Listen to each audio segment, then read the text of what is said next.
Ladies and gentlemen, thank you for standing by. My name is Abby, and I'll be your conference operator today.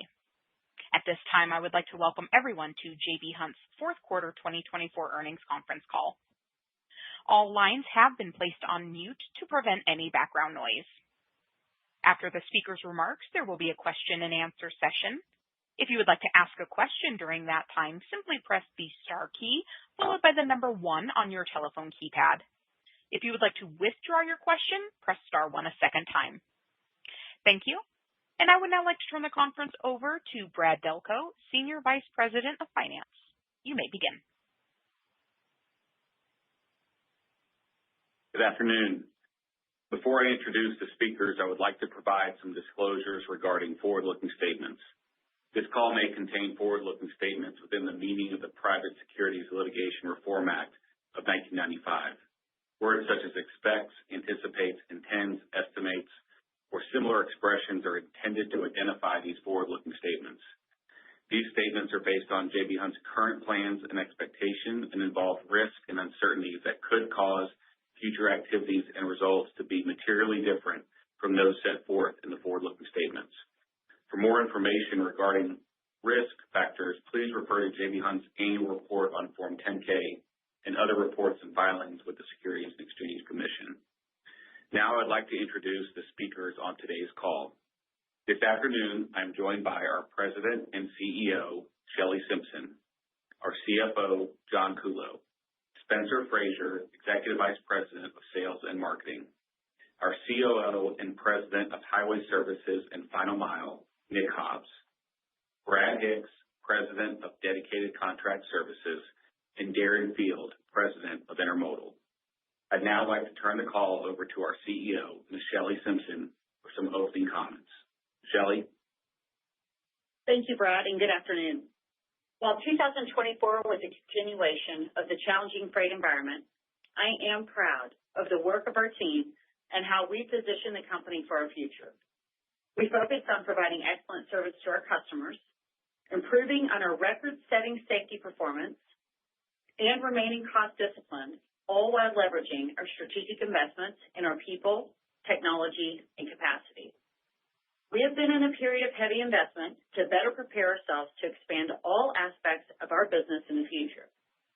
Our commitment to our people and providing quality, differentiated service and capacity for our customers, particularly during another strong peak season, sets us up extremely well to scale into these investments ahead. Looking forward, the overall strategy and focus of our organization is on operational excellence and scaling into our investments. We are positioning the business for long-term growth that generates appropriate returns on capital that delivers long-term value for our shareholders. The decisions we make to strategically hold on to our people and capacity through the freight recession and make some bold investments like acquiring the intermodal assets from Walmart were made through that lens and has only enhanced our future earnings potential. That said, while our performance has held up relatively well in this difficult environment, we aren't satisfied with the current results of our business, particularly around margins and returns on capital. A focus and a top priority for our leaders in the company is to get us on a path to repair and improve our financial performance. My confidence in this team and our ability to leverage our brand and our scroll of services coming off of another strong year of service execution and safety is extremely high. We've executed on 2 consecutive quarters of record intermodal volumes with capacity to grow more while we focus on repricing our larger book of business. Our dedicated business has been remarkably resilient and has solid visibility to future growth. We still have work to do in our brokerage business, and progress is being made, but I see lots of opportunity to scale that business ahead, and I'll let Nick provide some color on the plan there. And our JBHT and Final Mile businesses have a good model, and we see plenty of opportunities for growth ahead. While market dynamics remain uncertain around the timing and magnitude of a potential inflection, our focus in 2025 is to grow and begin to repair our margins.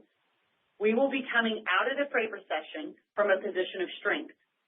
We believe the value we create for our customers with our capacity and our exceptional service levels are unique in the market and that our return should mirror this value.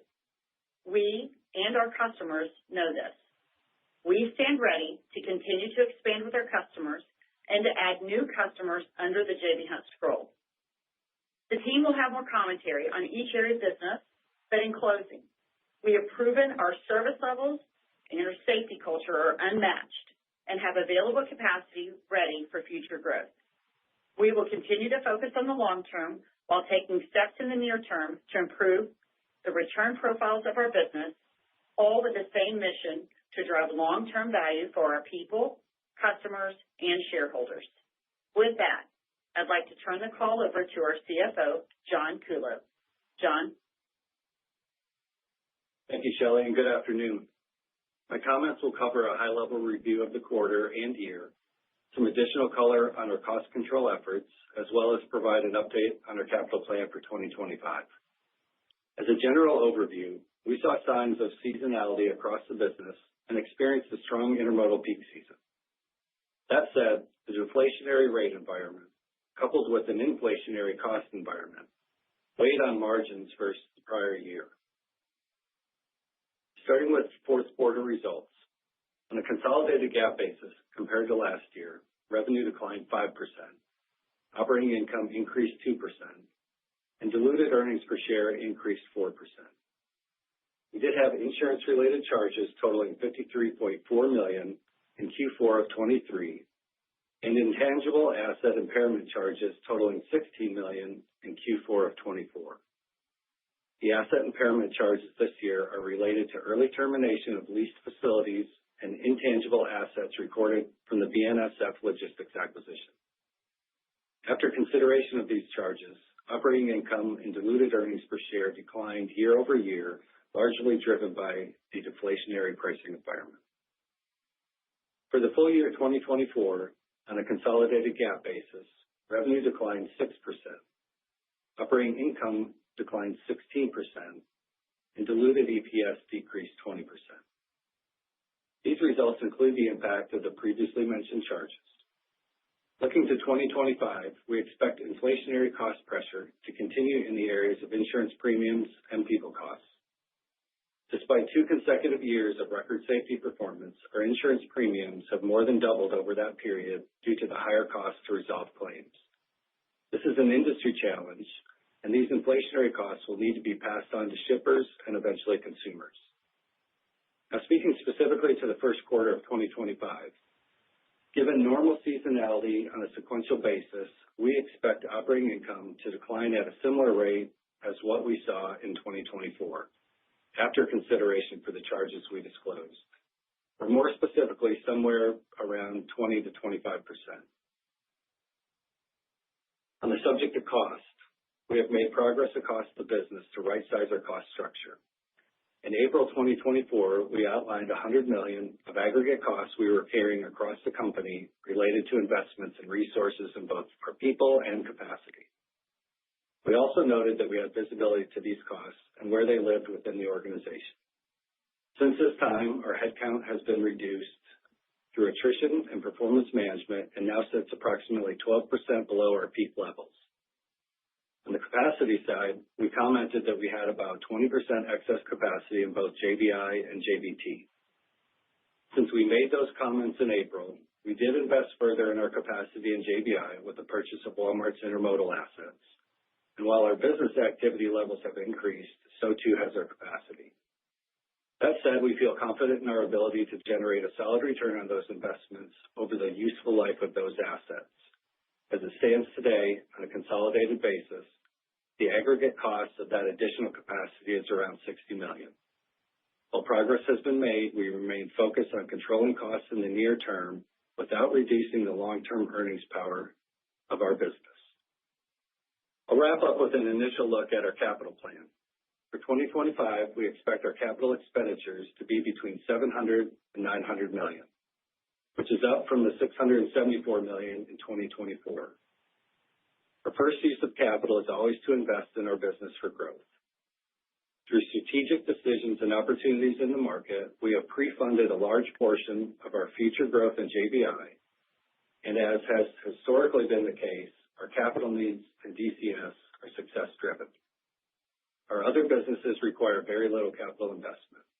We plan to continue to support our dividend in 2025, which has increased at this point for 20 consecutive years.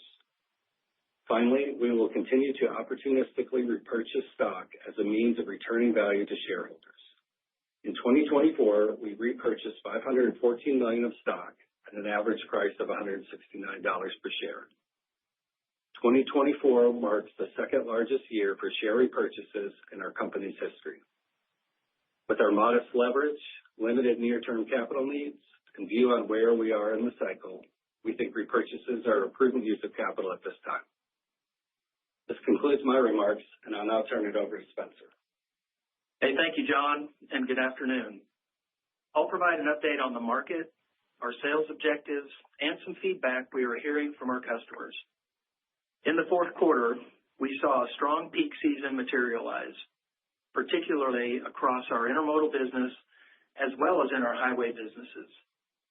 In intermodal, customer demand came in strong, and we were able to execute this higher volume while maintaining high levels of service for our customers. In JBT and ICS, we experienced seasonal volume trends and some margin pressure in December as the market tightened, which is normal around the holiday period. Throughout peak season, we were in constant communication with our customers around their changing capacity needs. Given our strong value proposition around capacity and service, we were considered the go-to for our customers. While we see capacity exit the industry every day, overall, there is still some excess capacity available on the market. That said, some customers are securing capacity a little earlier than normal, which has historically been a good indication that supply and demand dynamics are shifting. Regardless of market changes, our focus is on providing the best possible experience and service for our customers. Having a full suite of services to deliver optimal solutions for our customers is a strong and differentiated value proposition in the market. In 2025, we will continue to pursue operational excellence while providing exceptional customer service. We believe that providing high-quality service and creating unique value for our customers is the right thing to do every time and foundational to growing our business. We create value for our customers, and that will continue to be our focus. But we also plan to have conversations with each customer to make sure we are getting paid appropriately for our investments and efforts. Coming off another peak season with solid execution and service, we are in the best position to have conversations with customers about the value we create for their business. I'll close with some feedback we're hearing from customers. First, we received very positive feedback on how we executed peak season, and we are already working on our plans for next fall. Secondly, each customer is unique in terms of size, industry, and supply chain needs, which demand different strategies to execute their supply chains and mitigate potential disruptions. For example, we believe most of our customers are taking more of a wait-and-see approach to see how potential tariffs might influence future purchasing and business decisions. Regardless of their strategies, we believe we are in a strong position with our suite of services and the investments we've already made to support their work, take share in the market, and make appropriate long-term returns. We remain focused on the long term while taking steps in the near term to improve the return profiles of our business, all with the same vision to create the most efficient transportation network in North America. I'd now like to turn the call over to Nick. Thanks, Spencer, and good afternoon. I'll provide an update on our areas of focus across our operations. Before I begin my comments, I'd like to say I'm excited to be taking on the role as President of Highway Services and Final Mile, and so I will provide a quick update on those specific businesses. I'll start with some comments on safety and customer value delivery, or CVD.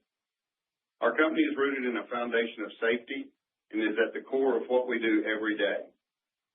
I'm proud to say that 2024 was another record performance for us, measured as DOT preventable accidents per million miles.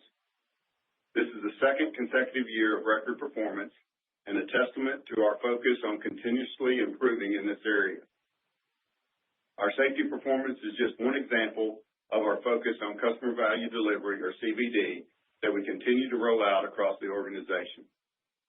As Shelley mentioned in her remarks, we have been very focused on operational excellence across the organization, improving the value we create for our customers through our CVD process.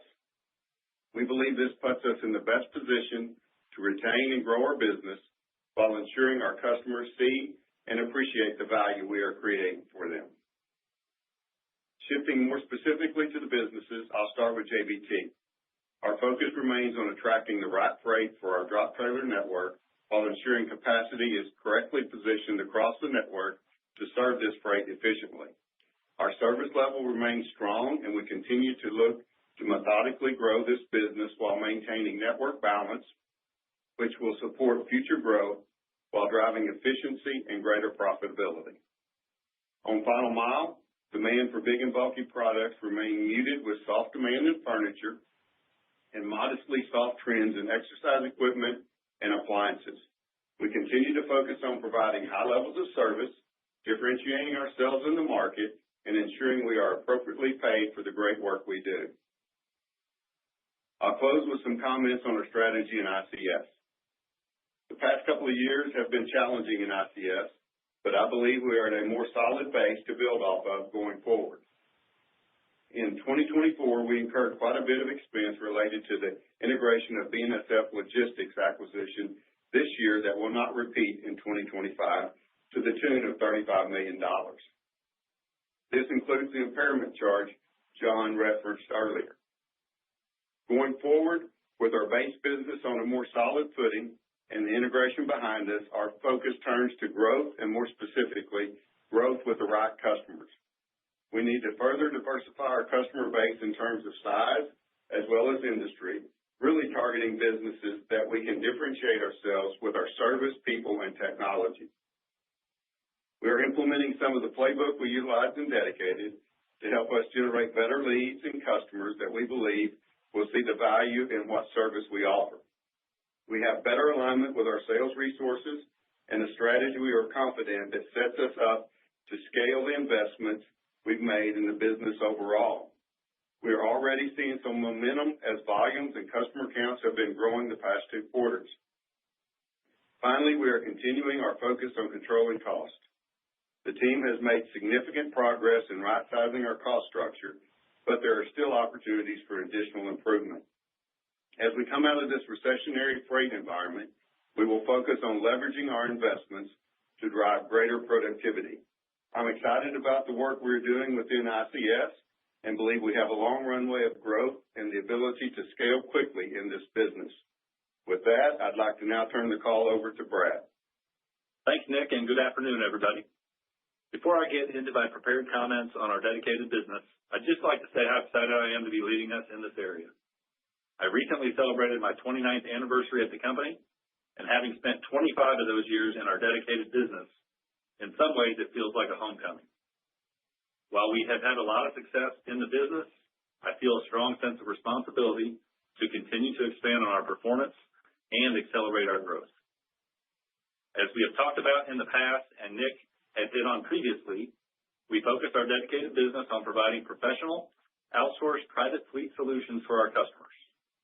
We believe our performance during the downturn has been a standout in the market and highlights the strength and resiliency of our model.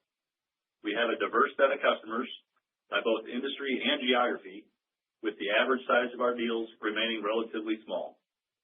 With this diversification and also having a decentralized model, we have great visibility into our performance, which drives strong accountability, both for the benefit of our customers and financial management. We continue to see considerable opportunity for future growth with a qualified addressable market of approximately $90 billion. We are pleased with our pipeline and the opportunities we see across a diverse set of customers and industries. We've maintained our disciplined underwriting standards on new business, and I am pleased to report on another strong quarter of new truck sales. We sold just shy of 440 trucks of new business in the quarter. 2024 marks one of our best truck sales years in our history, a strong statistic considering the environment. This only reinforces our belief in our value proposition to our customers, further supported by our customer value delivery process that Nick just touched on. I'd like to take a second to review our performance in 2024 and maybe set the stage for 2025 and our view of our future opportunity. A little over a year ago, we spoke about having visibility to some fleet losses, and we certainly combated that challenge throughout the year. We also saw some pressure with customer bankruptcies and, to a lesser extent, some competition on a small portion of our portfolio. We sit here today with visibility to some of the fleet loss pressure continuing through the early part of the second quarter. That said, with our sales momentum and strong pipeline, we feel fairly good about our ability to return to net fleet growth in 2025. As we discussed before, we do typically incur some startup expense with newly launched businesses, but given the average life of our contracts remain around 5 years, we recover that investment over the life of the deal. This is all embedded in our underwriting process. Excluding some of the noise around fleet losses in 2024, our base business, so excluding the startup drag from the new ads, did operate within our stated margin target range of 12 to 14%. As we progress through 2025, we look forward to the fleet losses abating and returning to our long-term growth trajectory, which we target to be about 800 to 1,000 trucks per year on a net basis. With this as the backdrop for 2025, we expect top line and operating income growth this year will likely be modest. In closing and looking forward, the playbook and play calls remain the same. Execute with operational excellence, drive additional value for our customers through our CVD process, and continue to invest in our people to help support and accelerate our growth. With that, I'd like to turn it over to Derek. Thank you, Brad, and thank you to everyone for joining us this afternoon on the call. I'll review the performance of the intermodal business during the quarter and give an update on the market and service performance. I'll start with intermodal's performance. Overall, we saw the momentum from the third quarter continue into the fourth quarter, with total volume up 5% year over year. Sequentially, we outperformed normal seasonality as the fourth quarter set a new quarterly record for intermodal volume. In fact, in the quarter, we had the largest intermodal volume month ever, surpassing 200,000 loads in October, our largest volume week and our largest volume outbound Southern California. By month, intermodal volumes were up 4% in October, 7% in November, and 3% in December. As it pertains to mix, our Transcon volumes increased 4% during the quarter, and Eastern volume grew 6%. I remain encouraged by volume growth in the East despite depressed truck rates, which is a testament to the strong service levels of the rails and how that translates into attractive and valuable alternative to truck for our customers. Going forward, we continue to see a lot of opportunities for future volume growth given the attractive economics and environmental benefits of intermodal versus a truck alternative. During the quarter, we experienced a strong peak season where we were able to meet the elevated demand of our customers while maintaining high service levels, highlighting the strength and flexibility of our network. For a few weeks early in the quarter, rail service in the West modestly deteriorated as the railroad experienced record intermodal demand. In order to fulfill our service promise to customers during this time, we had to do some unnatural activities to help keep the rail network fluid. While rail service was restored to normal after a few weeks, the additional costs we incurred more than offset the benefit of incremental volume in our network and put pressure on our margins. Going forward, as a reminder of our pricing cadence, we will be living with the vast majority of our current pricing through the first half of 2025. We are in the early innings of our bid season, and it is too early to comment on the outlook of bid results. That said, due to inflationary cost pressure across our business and the deflationary pricing experienced over the last 2 years, we will need to correct our pricing while remaining focused on our cost to return our business to reinvestable levels. We're entering this bid season from a position of strength, having just successfully executed our second peak season with high service levels, and our available capacity was able to handle strong customer surge demand. The improvement in customer bid compliance also gives us greater visibility for opportunities to fill in lane imbalances across our network to drive greater efficiency. In closing, we sit here today at or near the end of the worst freight recession we have ever experienced, having just reported 2 consecutive quarters of record intermodal volume. As we look forward, we see more opportunities for volume growth, coupled with opportunities to improve our margin performance. While our margin performance has been under pressure and is not at acceptable reinvestable levels for us, we continue to lead the industry in both margins and returns. Our focus in 2025 is on growing into our available capacity and beginning to repair our margins by ensuring that the value we create for our customers is realized and captured. We strongly believe in the strength and value of our intermodal franchise. We have the people, technology, and capacity in the network for growth and remain excited to work with our customers to meet their growing demand with an efficient, cost-competitive, and more environmentally friendly solution. That concludes my prepared remarks, so I'll turn it over to the operator to give instructions for the Q&A portion of the call.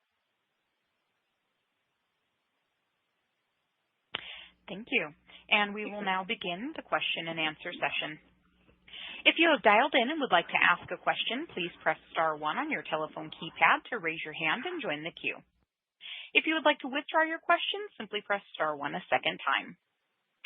If you are called upon to ask your question and are listening via speakerphone on your device, please pick up your handset and ensure that your phone is not on mute when asking your question. To be able to take as many questions as possible, we do ask that you please limit yourself to 1 question. Again, it is star 1 if you would like to join the queue. And your first question comes from the line of Chris Wetherbee with Wells Fargo. Your line is open. Yeah, hey, thanks. Good afternoon, guys. I guess maybe if we could start on the first quarter commentary that you gave, which I thought was helpful. I guess maybe first a point of clarification, just want to make sure that you're talking about the sequential decline in operating profit for the entire business, not just one of the segments. And then assuming that's the case, just maybe if you could give us a little bit more color about some of the moving parts that go into that. Is it, lingering costs from peak season, some of the headcount or people sort of cost pressures that you're noting? Just want to get a little bit of a breakdown of what's driving that sequential decline at that magnitude. Hey, Chris, it's Brad Delco. How are you? I'm good, thanks. So just to clarify, we rarely give guidance, and including that in our script, really, we thought it would be helpful to analysts and investors. We talked about seeing normal seasonality from Q4 to Q1, given consideration to the impairment charge. So I would say take our GAAP number, you can add the impairment charge back, and then the 20 to 25% sequential decline in operating income is what we intended to say. And that would be in line with really what we've seen over the last, call it 10 years, excluding maybe the 2 unique years during the pandemic. So I just want to reiterate that is in line with normal seasonality, and I sense from comments and notes there's concern about pull forward, and I just think there's a little bit of a disconnect. If investors and analysts are very concerned about this pull forward and this record volume performance we're seeing, they're not really reflecting that in their expectations going forward. And so we sit here today. I think Spencer did a great job of giving a review of the market. And our expectations are normal seasonality from Q4 to Q1, and it's just not reflected right now in current expectations. And we just wanted to clean that up for everyone. I don't think we will continue to give guidance, and we probably will not go into any further detail on this call on guidance. And so I just wanted to go ahead and clean that up here at the start. And your next question comes from the line of Jason Seidl with TD Cowen. Your line is open. Thanks, operator. Shelley and team, afternoon here. Wanted to touch on the CapEx commentary. If I heard that right, that was $700 million to $900 million. That implies either 4% growth or over 30% growth. I guess I was wondering, maybe you can talk to me about the underlying assumptions for both the top and bottom part of the range. Yeah. So with respect to the CapEx numbers, keep in mind that what we've kind of put math to, we feel like there's anywhere from $600 to $700 million of replacements on any given year. And so a big bulk of what we're guiding in our CapEx plan for 25 has to do with power replacement specifically. We have made some property investments over the years. We have a little bit more in 25 that we're planning on and forecasting.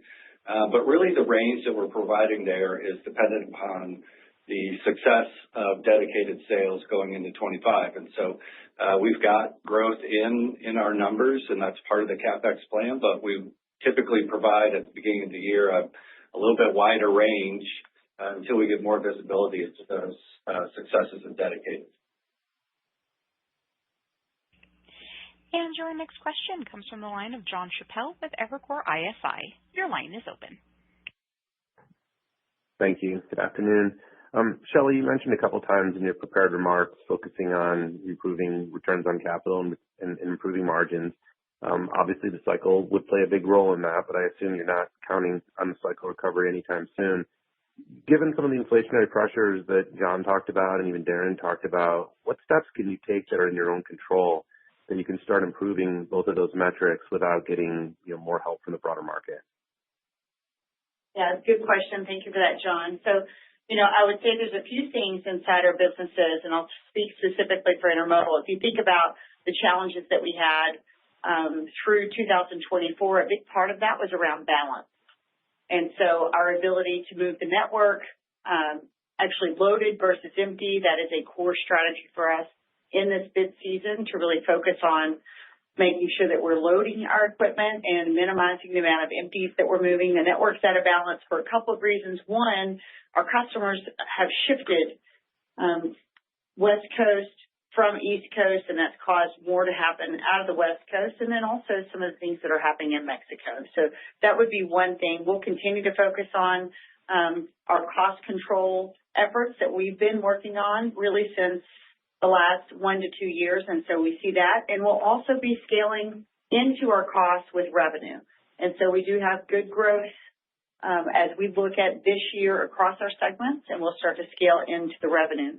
But I will say, our customers understand, I think Spencer covered this well, our customers understand where we're at across our businesses and also the commitment that we've made to them. We are in the best position that I have seen our company across all 5 services with the level of value and service that we have given to our customers. And we're going to continue to maintain that. And we think that those conversations that we'll have with customers, we'll be able to have conversation around what makes most sense for us and what makes most sense for them on a customer-by-customer basis. So I think it's really twofold for us.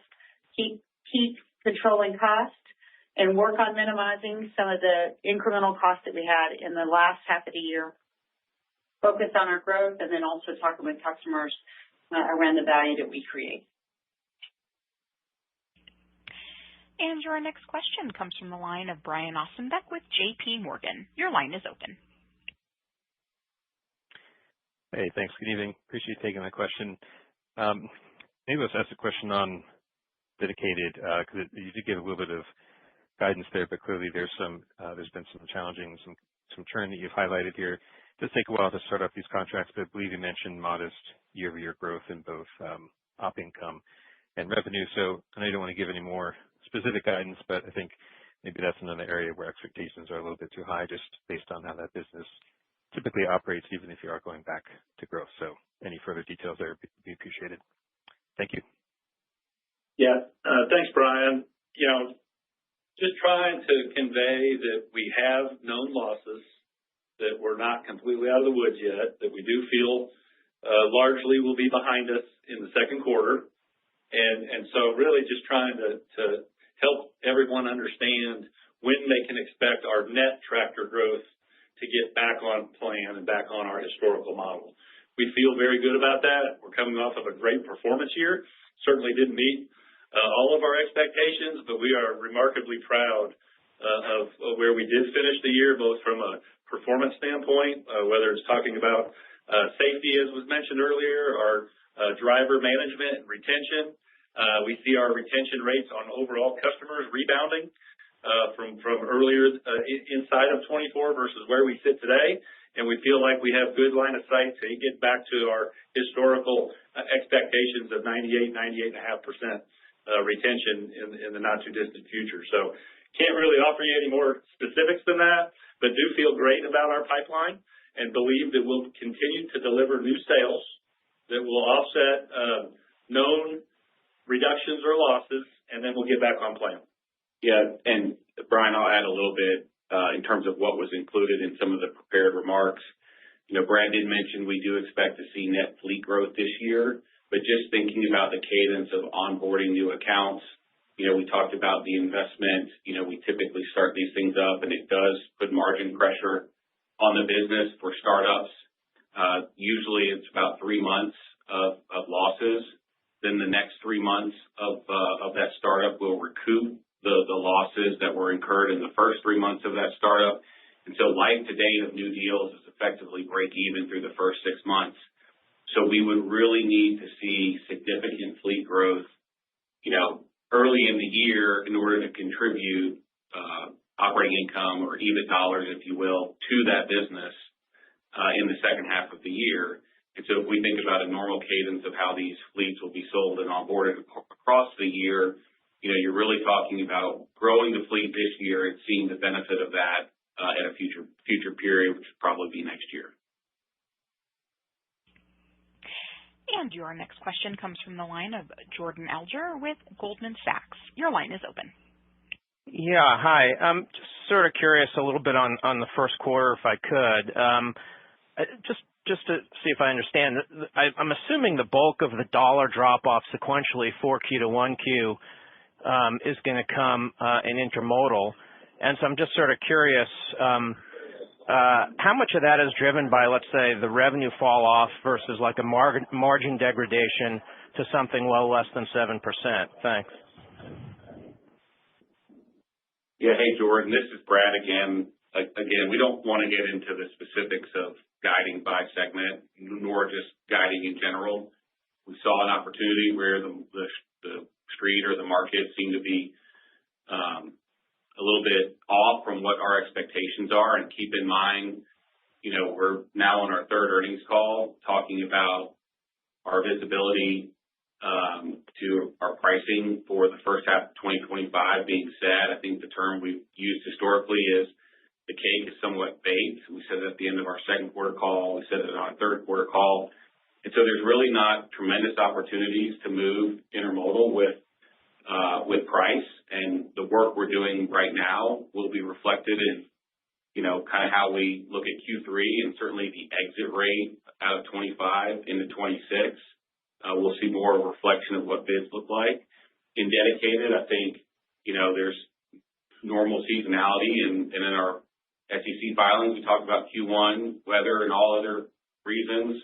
It's just a more difficult environment for businesses that run trucking assets. And that's, so we're talking about normal seasonality Q4 to Q1. And, that's where I want to sort of land this plane on any other guidance questions.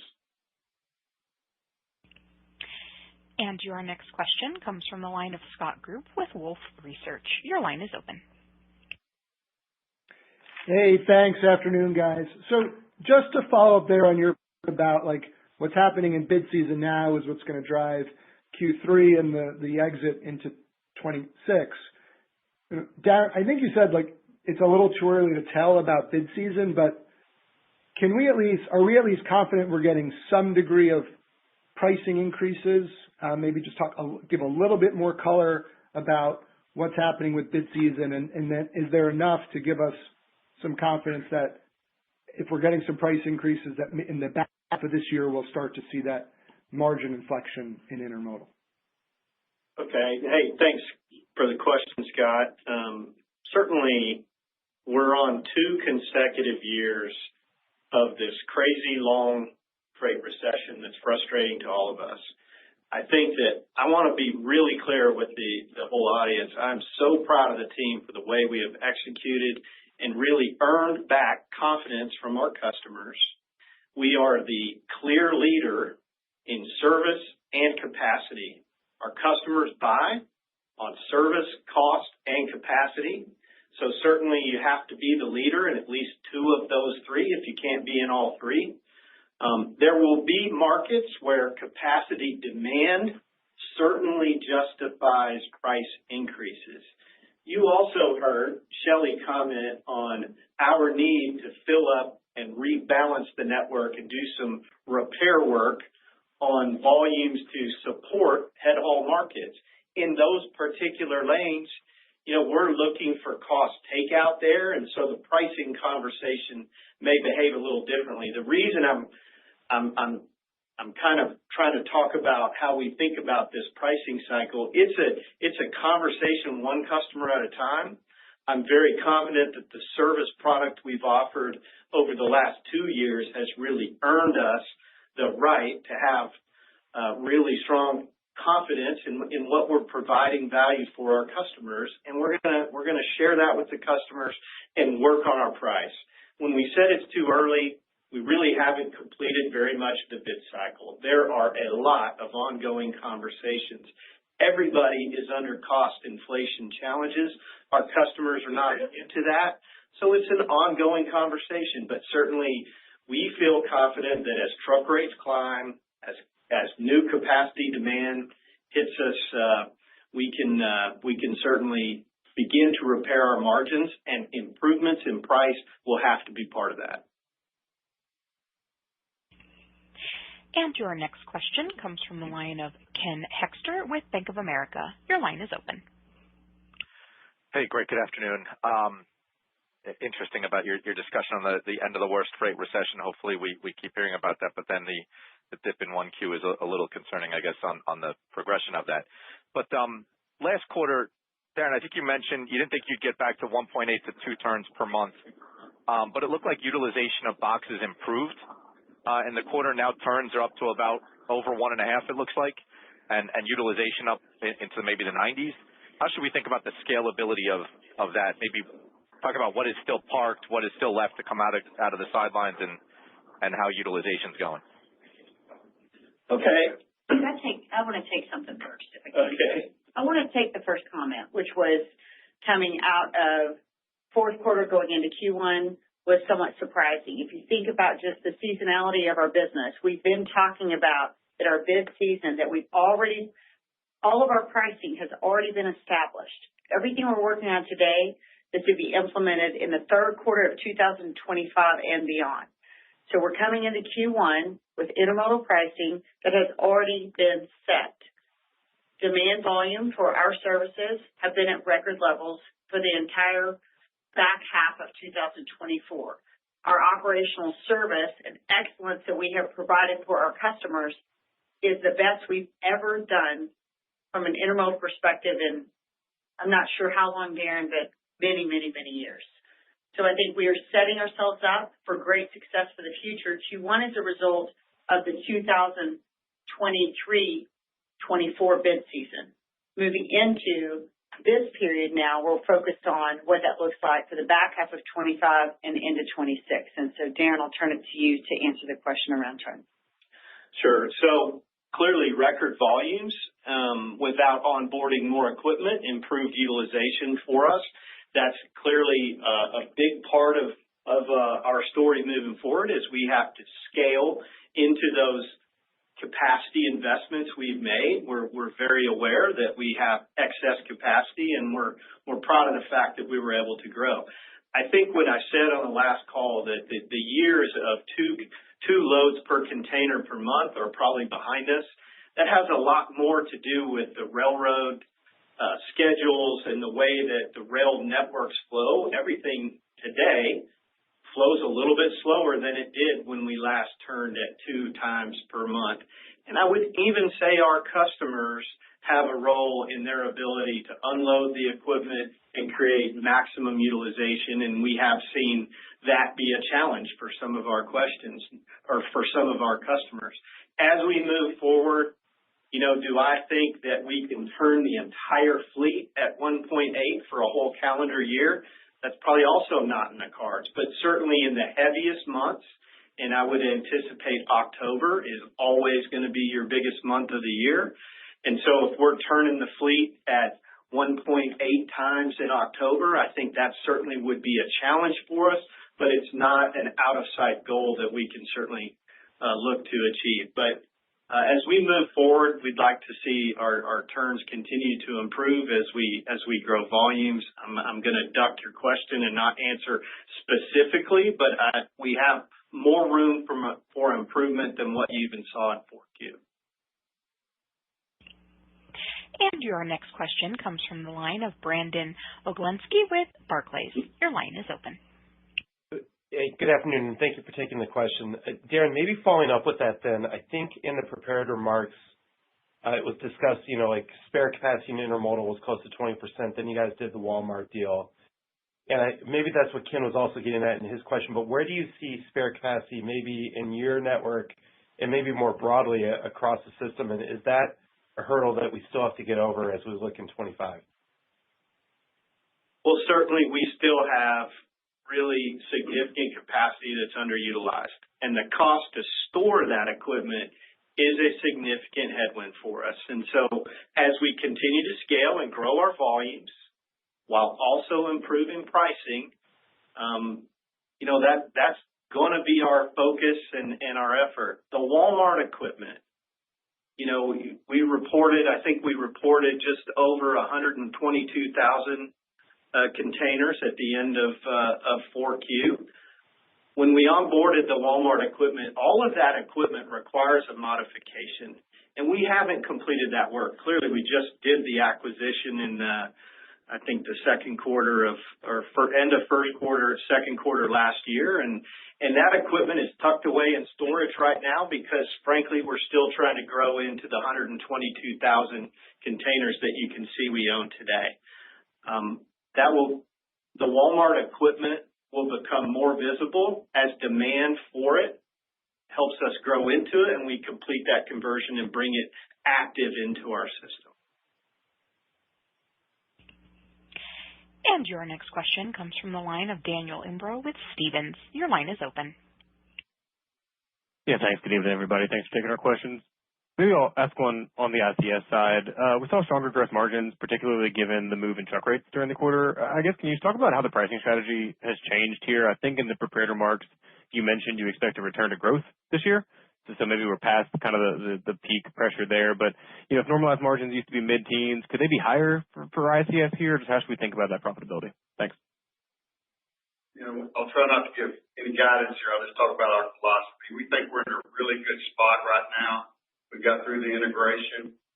We think we got through our customer losses that really that come on board for the most part back during the peak of COVID and some of that. We think we're in the right spot. Our sweet spot is going to be focusing on the customers that have hard-to-do business, multi-stop, other specialty things. And so we're really focused on mid, small size, expanding in different industries. And so we feel good. We had a really good gross margin because of some project work we were doing. It's solid anyway, but we had some extra project work in there in Q4. But we're proud of our gross margin, and we want to continue to have some of the best gross margins in the industry and grow our business. So our strategy is to find the right customers that appreciate the service we do. We do great service there, got a great reputation. And we're hearing that from our customers and expanding with some of our existing customers as we speak. So we're excited. We think we got a lot of the noise behind us, really ready to launch and scale. And that's what we need. We need to scale on our investments in our sales team and in our technology that is really good. It sets us up to scale really well. So we're excited about that. And got a lot of good conversations going on with our customers. And your next question comes from the line of Tom Wadewitz with UBS. Your line is open. Yeah, good afternoon. So I wanted to ask you on intermodal volumes. You've had a lot of strength in intermodal volumes in 2024. It does set you up for a, more difficult comparison. It sounds like you don't think there's a lot of pull forward, but I just want to get a sense of, do you think against that tougher comp we should be considering flattish intermodal volume, or do you think that it's appropriate to say, hey, we're still going to get some volume growth? I guess if you think there is some growth, are there any verticals that you say, hey, this area can really drive it, if it's housing or auto or consumer? So I appreciate your thoughts on that, just broader how to think about intermodal volume. Thank you. Sure. Well, for years we've highlighted that we believe there's at least 9 to 11 million loads of highway business where intermodal can and should be the correct answer. We continue to see opportunities for volume growth in the Eastern network, particularly as the truck market swings. We're really uniquely positioned with really a good bit of available capacity. Both of our Eastern rail providers are performing excellent, and we're in a great spot to convert that business to intermodal as the truckload market begins to change and customers are faced with higher costs and higher rates out of the truckload market. Intermodal can be a great answer to that. And so we believe for the long term, for many years, we have growth opportunities in the East. Out West, certainly it has been traditionally a little bit more dependent upon the imports, but there are so many intact international moves today as we think about the most efficient way for customers to plan their supply chains. Converting out of a 40 and transloading on the West Coast into our equipment can provide them really strong, efficient answers. And then certainly we've talked a little bit about growth in Mexico, and as that market continues to expand, we're excited about our opportunity there. So our expectation and the way that we approach every year will always be to find methods of growth. The last 2 quarters being record volume quarters continue to give us really strong confidence that the value we're providing to customers with service can continue and expand from here. And your next question comes from the line of Bruce Chan with Stifel. Your line is open. Thanks, operator, and good evening, everyone. Darren, maybe one for you. Certainly good to see the demand levels in JBI, but just maybe to dig into the service issues at your rail partner a little bit. I think, there's maybe a temptation to see shades of, 2021 or 2022 with the fluidity, getting affected by higher volumes, and then, causing some higher costs as you support your service standards. Is that, not a fair characterization? And if not, what kind of gives you confidence that, maybe this is just more of an episodic or one-time disruption? Sure. Okay. Thanks for that question. And I'm glad I get an opportunity to comment on this. There are infrastructure challenges at railroads, and that's not what this is. And that's the good news, because infrastructure challenges are years to solve. That's big in CapEx investment and can be certainly a headwind. But that is not the case in this circumstance. Certainly, record intermodal volumes, the terminals and the capacity that BNSF has expanded and added really showed up for us throughout the second half of the year. But as those record volumes in both international and our domestic business hit them in October, I think it became a little bit more of a people challenge. And they went through a new union agreement in 2023, and that meant some changes in the way their employees' work hours showed up. And I think the planning of their resources and the way the employees took time off or had sick time or had, for whatever reason, a difference in how they reported to work. And that sent us through some challenges. And there were also some imbalances in their own rail car fleet. So these are planning issues. They're people issues that can be solved in a matter of months, and we're very confident in our ability to exercise growth on the West Coast next peak season and execute even more volume than we did this year. And as usual, we have great dialogue with BNSF about They are equally as unhappy about that element that hit us this year as we are, and we're working together to come up with better ways to think about that. But I don't want the group to believe that was a 2021-like event. That's not it at all. It was really just a change in the way their employees behaved about time off. And your next question comes from the line of Bascome Majors with Susquehanna. Your line is open.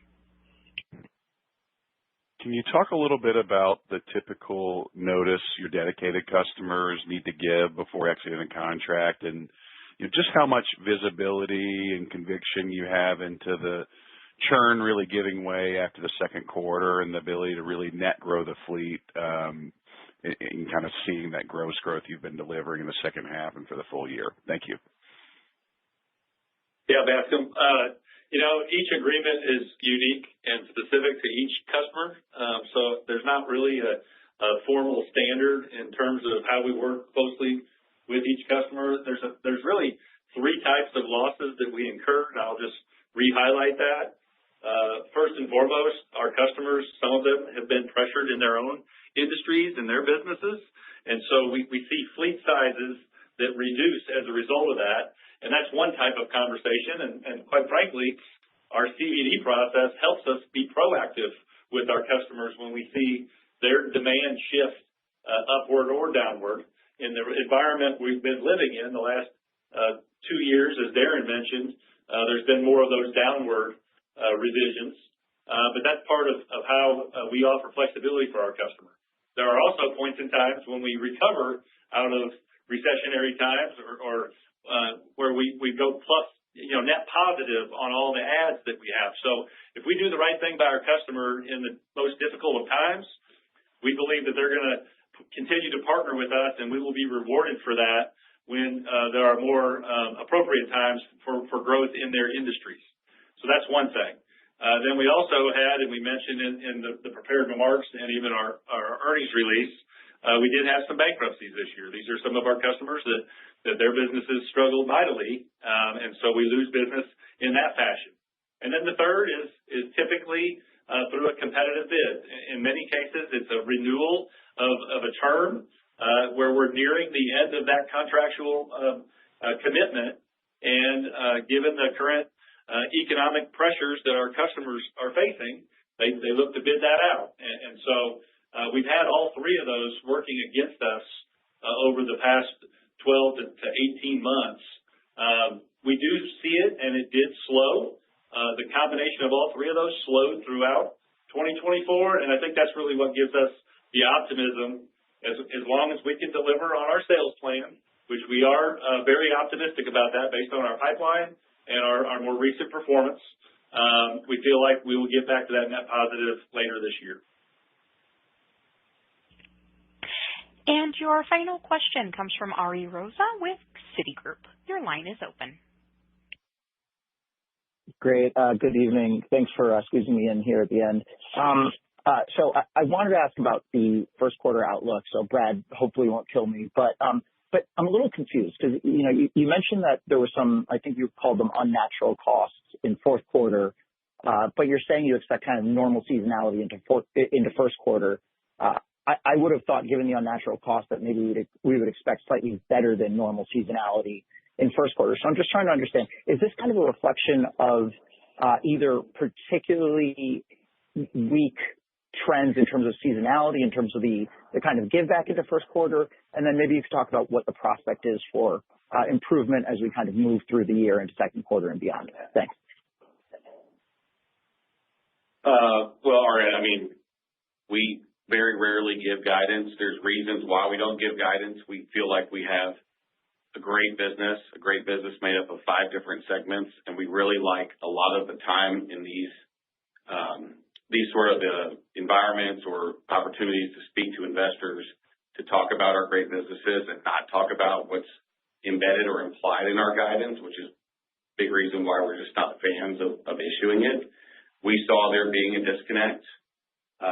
We think that there is concerns, like I said, about pull forward, and I'm just really calling out if there's that much concern about pull forward and us benefiting in Q4 or Q3, as Q3 was written about, related to pull forward, then why wouldn't that be reflected in forward expectations? Where are we pulling this demand from? And so we sit here today, and we just saw a disconnect in Q1 relative to normal seasonality. We executed a very strong fourth quarter peak season in intermodal. We have double-digit EBIT margins and returns on capital in our dedicated business that has proven to be the most resilient trucking business through the last 2.5 years. We have a lot of momentum. We sit here after 2 consecutive quarters of record intermodal volume, as Darren said, at or near the end of this freight recession, with opportunities ahead to grow both volume and make sure we're getting the appropriate value out of the great service we're providing customers. So I think there is a lot of optimism and excitement, at least in this room, about the future prospects, because we just tried to level set expectations for Q1 on what normal seasonality should be. That's what we want to set, and obviously our goal will go out to try to execute and outperform normal seasonality. But no, I'm not going to provide more details on color as to the puts and takes of 4Q versus 1Q. And that concludes our question and answer session. I will now turn the conference back to Ms. Shelley Simpson for closing remarks. Thank you, and thank you for joining the call. We tried to be more transparent on this call and help you understand where we believe we are in the cycle. But also, as I think about the past few years, we've been in a time of investing, really looking at our position of strength as a company. How can we invest in our people, our technology, and capacity to set us up for really great future success? We focused on controlling our costs, and we strategically focused specifically this year on being exceptional in our safety and delivering the highest levels of value and service to our customers. And we've done that. It was our prove it year. That's what Darren called it, through most of the year. And we proved it. We've done that.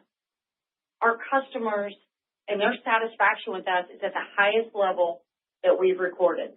So standing on the bedrock of our operational excellence, this is our year to grow, and it's our year to build on the successes that we've had. We're going to be focused on growth, improving our financial performance, and we're going to take really great care of our people, and that allows us to deliver on our brand promise and make sure that we have success for our future. Thank you for joining the call. Look forward to speaking with you next time. And ladies and gentlemen, that concludes today's call, and we thank you for your participation. You may now disconnect.